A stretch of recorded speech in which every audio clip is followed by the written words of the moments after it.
Welcome to Aging in Style with me, Lori Williams. I'm an optimist by nature, and I believe you can follow your dreams at any age.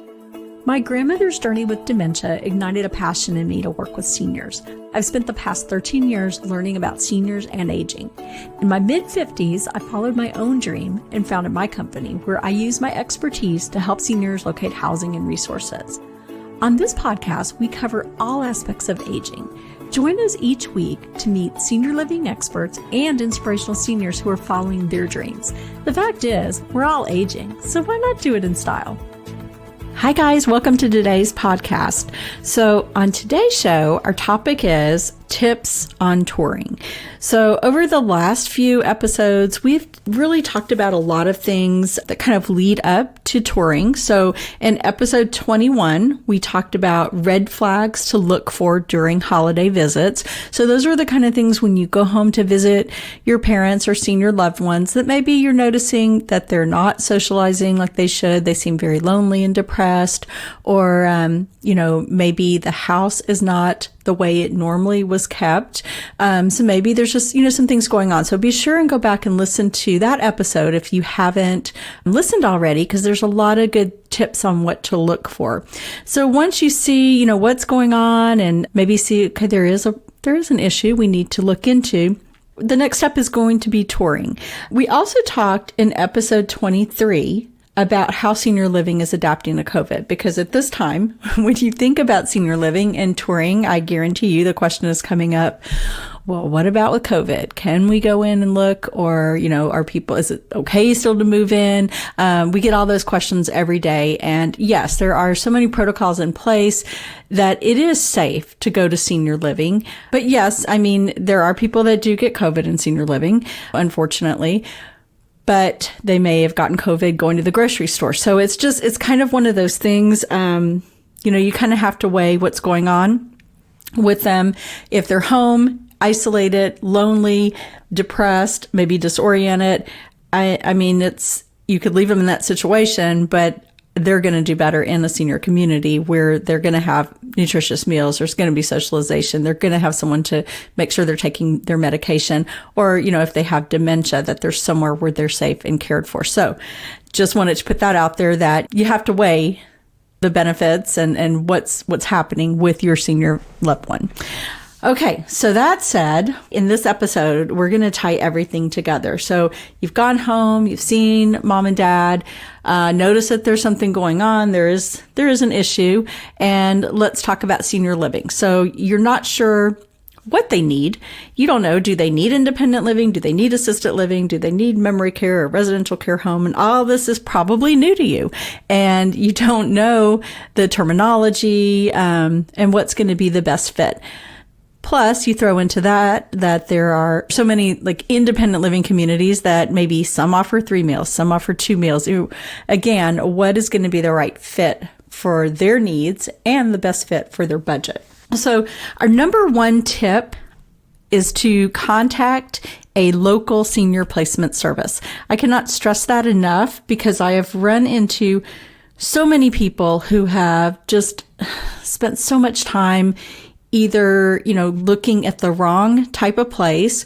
Maybe their cousin's aunt lived in a nursing home. Well, if your mom just needs an independent living community, a nursing home is not where she needs to be. I say this all the time, that, you can Google and find all types of senior living communities, but they're not going to be the right type for what you're looking for. And I gave an example in one of the podcasts.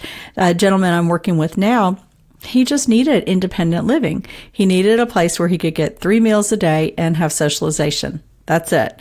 And in the area he was looking, there were 2 that fit his budget and his needs. So he kept questioning me though. And he said, Lori, I just Googled and I found 19 senior communities in the area. And, we had to sit there and go, okay, here's what's going on. There may be 19 that came up in your Google search, but let's take a look at them. 4 are nursing homes, 2 are memory care, 5 are assisted livings and memory care. So they just did not fit with what he needed. So that's why I think it's so important to work with a local senior placement service. And I stress local because there are some big companies that are national. And the problem with those is that you may get someone who lives in New York. If you're in Dallas, Texas, what do they know about Dallas, Texas? And I just think it's much better that you work with a local source, because in the local senior placement service can also hook you up with someone who can, if you need to sell a home, with a realtor who specializes in seniors, someone who can come in and pack and move you, who can do an estate sale, who could answer questions about doctors. And again, the reason to work with a local senior placement service is that these are experts. They educate, they guide you, and they're going to have the resources to make this transition as easy as possible. And that's what we all want. We don't want to be stressed and confused and going on a wild goose chase looking at 20 or 30 different communities that don't fit what you need or your budget. So with the local senior placement service, what they're going to do is they're going to ask you a bunch of questions. They're going to narrow down your search. And like I said, they're not going to waste your time, and they're going to ensure that you don't waste money on something you don't need. So this has happened several times in my career where someone has come to me and said, okay, my mom has been living in assisted living for 4 years. Okay, she's running out of money now. All right, so what kind of services was she needing? Well, she just needed meals. We moved her in 4 years ago. She's been there paying, X amount of money for meals, and that's it. But now she's starting to need some care, and we're running out of money. Well, had you talked to an expert, we could have guided you to a less expensive option with an independent living community where she got meals and could have saved that money until she needed it. There's all different options. So there are independent living communities where you can get 2 or 3 meals a day, and where you can add on some services. Like the first things that, and I say this over and over, the first things that seniors really need are meals and socialization. Next up is usually someone to remind them to take medication. And we can add that service on in independent living very easily, saving you a lot of money until you have needs where you need to go to assisted living and it's going to cost more. So why not think about the whole timeline, kind of figure your budget, what you have, let's stretch it and make it last. So, and I think, or I do know, is that is one of the biggest concerns for seniors, is running out of money. So we want to be very cognizant of that and make sure money is going to last, and we're going to be smart about what type of senior living community they go to. All right. So that's what, as a local senior placement service, we're going to make sure you're going to the right community for you, help you figure out care needs, your budget, location. A good senior living expert is in and out of their buildings in their area. They know the community. They know if they have availability, what the pricing is, or they can, easily find out in a, 2-minute telephone call. They know what questions to ask and they know who to talk to. Because if you call a community, they're not going to tell you all that information because they want you to come in and look and see the community. So let us just narrow that, fine tune the list down for you. So again, a good senior expert will have information on the pricing, on any specials that are going on, events, activities, anything that match your family member. So say your mom loves gardening and playing bridge. Okay, that narrows down. I know a great community with a beautiful garden in the location you're looking and within the budget. So the other thing is, a good local service is not going to overwhelm you with, say, 20, 30 communities to go tour. And unfortunately, I hear this all the time. Someone will call me and they've already hooked up with someone else, a national company, and they've been sent 30 places to look. That is not a help. So my goal when I work with a family is to really get to know you or your loved one, fine tune that list down to maybe 2 or 3 to begin your search. Usually we find a match in that 2 to 3. Sometimes you may have to come back and say, yeah, I didn't really love this one and I'm willing to expand my search out a little further, and we may have some other options for you. But typically pretty good about, in that first 2 to 3 communities, finding a good match. Okay, so tips on touring number 2. Who is touring? If it's independent living and we've fine-tuned it down to 2 or 3, I would probably go ahead and take, mom and dad to go look. If you're looking more for like assisted living or memory care, maybe you go pre-tour those. Go take a look yourself.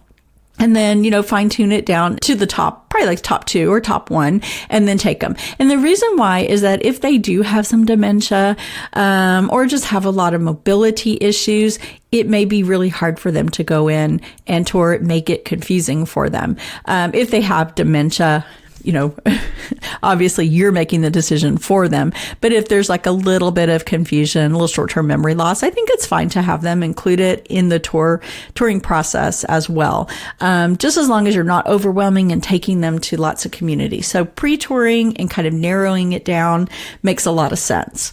Number 3, when I think visual inspection, this is the term I would use. So you walk in or you drive up to the community, check it out. Look at the parking lot, look at the grounds, the landscaping. If it's unkempt, that would, probably give me pause, make me wonder what's going on here. So you want to, it should be well maintained. When you walk inside, it should be clean, smell nice, very welcoming. If I smelled anything that was offensive, that would probably, cause me some concern. Number 4, and I think this is so, so important. Speak up. On your tour, speak up, guys. Ask questions. Ask tons of questions as they pop in your head. Just ask. Ask away. It's really important to not be silent if you hear something that you're unsure of what they meant. It's so important to really understand what the community is offering. So, for example, if you're touring an assisted living, you want to ask questions. If they say something about caregivers and ratios, say, okay, let's back it up. What exactly does that mean? Or what does it mean to do the medication pass? Or you just don't understand a term or whatever. Just be sure and ask. That's what they're there for. They want to answer those questions and make sure you have a really good feel for the community and if it's a fit for your family member. Ask about meals. Ask about special diets. Ask about activities, transportation. Is it 10-mile radius to a doctor? Will they take to Kroger's? How does their transportation work?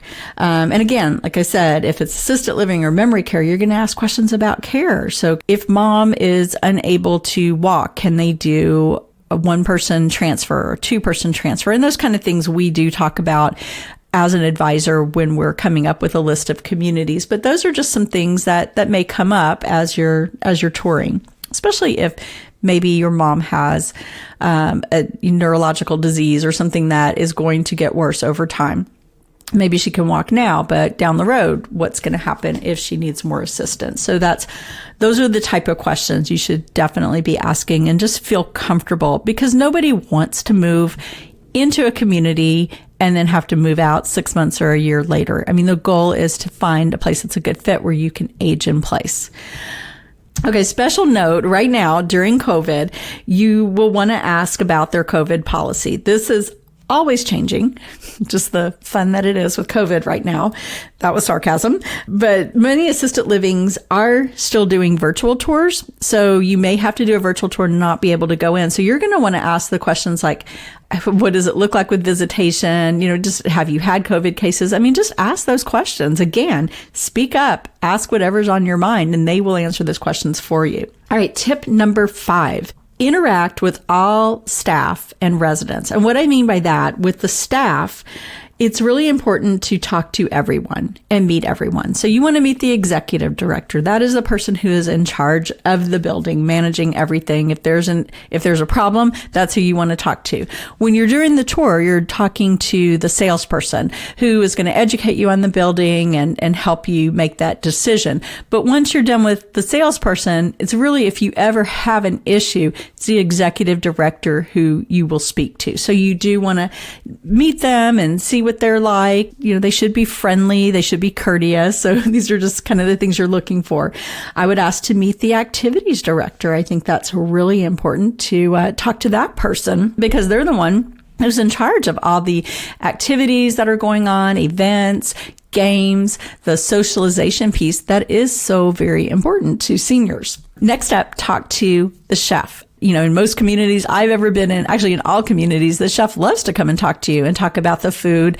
And again, the two things, which I mention all the time and did earlier, is that meals and socialization. Those are the two most important things to seniors. So talk to the chef, if you're in assisted living, talk to caregivers, meet the aides, talk to housekeepers. Everyone you meet, you're looking that they're going to be friendly, courteous, and taking time to answer your questions. Also, we're going to talk about the residents. So do they look engaged and energized? Do they come up and talk to you and say, hey, we love it here?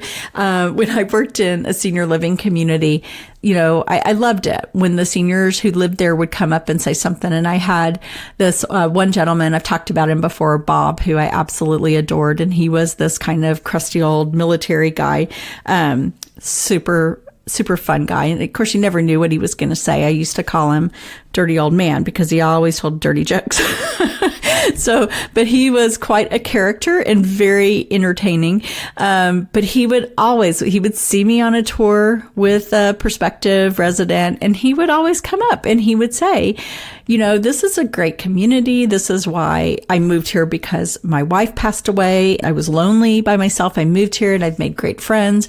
And I want to say he had lived in the community for like 8 years. So it was great to have him come up and tell his experience about living in the community. And I know that helped many prospective residents feel comfortable because they're talking to a peer. I mean, I'm a salesperson, right? I can tell you about the building, but I don't live there. I'm not 82 years old and I'm not experiencing it. So it's so important to talk to residents. And if you're in a good community, they want you to talk to the residents. They encourage that as you're walking down the hall and there's one, walking by and they stop and talk, and they should be introducing you to the residents. They should know their names as well. So those are all things to really look for. Another thing is most communities will have what they call a resident ambassador program. And these are great because they actually will buddy up a new resident with a resident who is part of this ambassador program. And what's nice about that is, nobody, no matter your age, if you are 14 or you are 94, it's kind of intimidating to walk into a dining room and know no one. So the purpose of the ambassador program is you have a buddy to take you into the dining room, to take you into games and activities. And, someone, maybe you just met them, but you know them and you feel comfortable instead of walking in on your own and trying to, figure things out. So basically they're just going to show you the ropes and come to your door and say, hey, you know what? We've got, Farkle is starting in 10 minutes in the activity room. You want to go? And, then you have a buddy to go with you. So that's really, really important. Also ask about assigned seats in the dining room. A lot of times, especially in assisted living, they'll match someone up at a table. So like maybe if it's a military guy, they may say, hey, we've got a table of other guys who are also military, and put them together. Go back to episode 25. And I think this would be a really good one so that you have an idea of about, what activities in senior living look like. We just did this episode in an independent living community, and I spoke with the resident experience coordinator, also called activities person. They have different titles, but she did an excellent job of talking about the purpose of activities and organizing things. And basically she calls herself Julie from the Love Boat, because that's really what it's all about. They are identifying things that their residents like to do. They're organizing these events and activities. And so be sure to listen to that one. That was episode 25 podcast of the podcast. Okay. Like I said, when you're walking around the community and they introduce you to a resident, ask them, say, what do you like best about living here?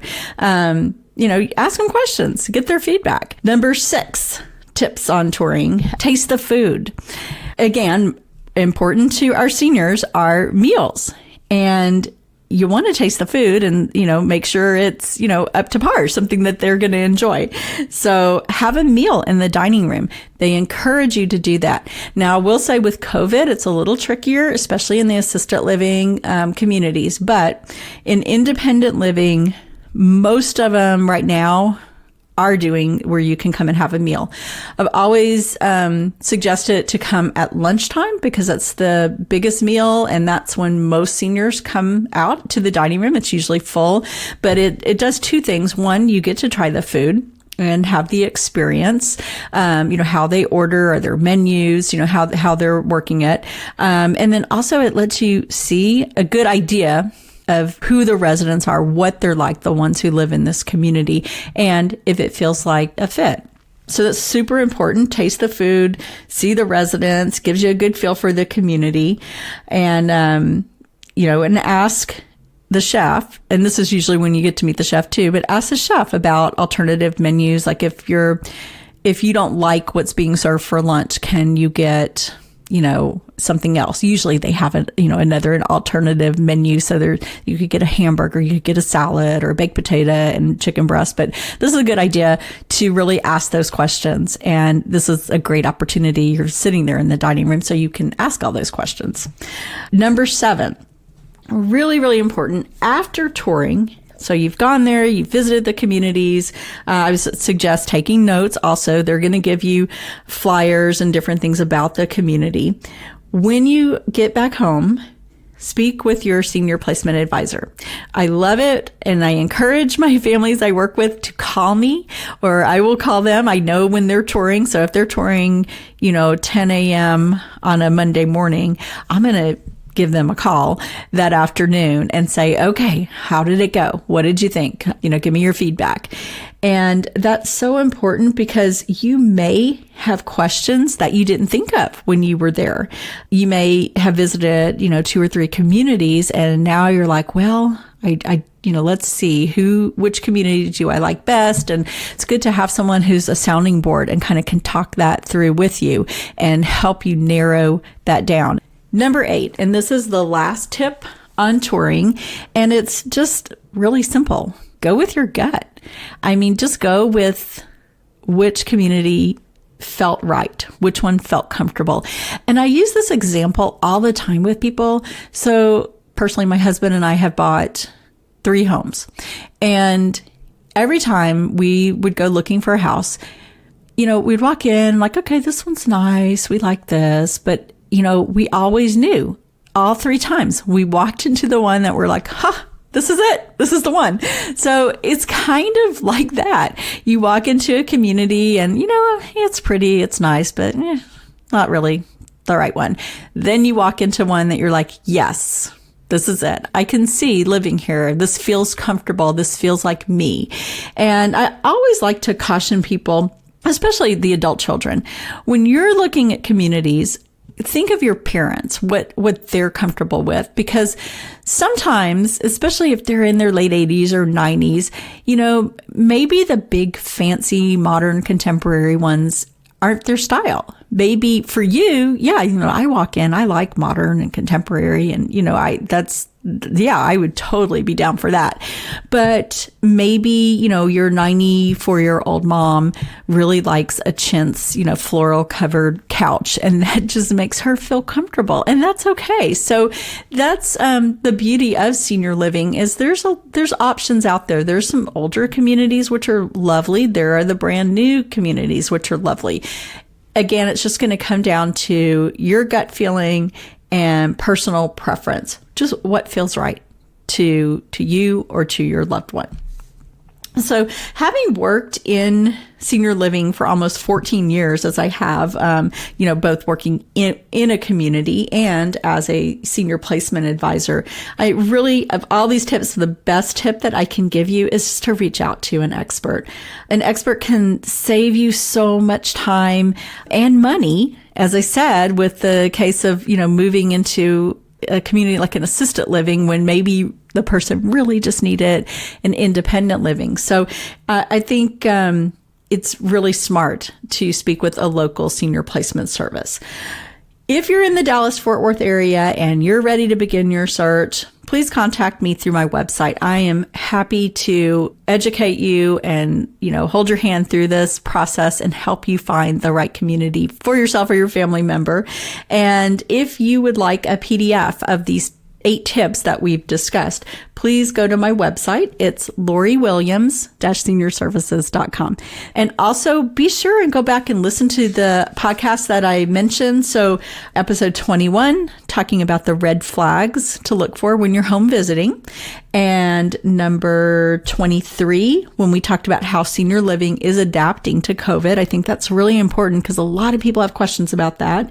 And number 25, which was activities in senior living. So you'll know what a really good, vibrant activities looks like in the senior community. So, and then again, if you have any questions, please go to my website, loriwilliams-seniorservices.com. As always, thank you for listening, and be sure to share my podcast with your friends and families. We'll talk to you next week. Bye-bye.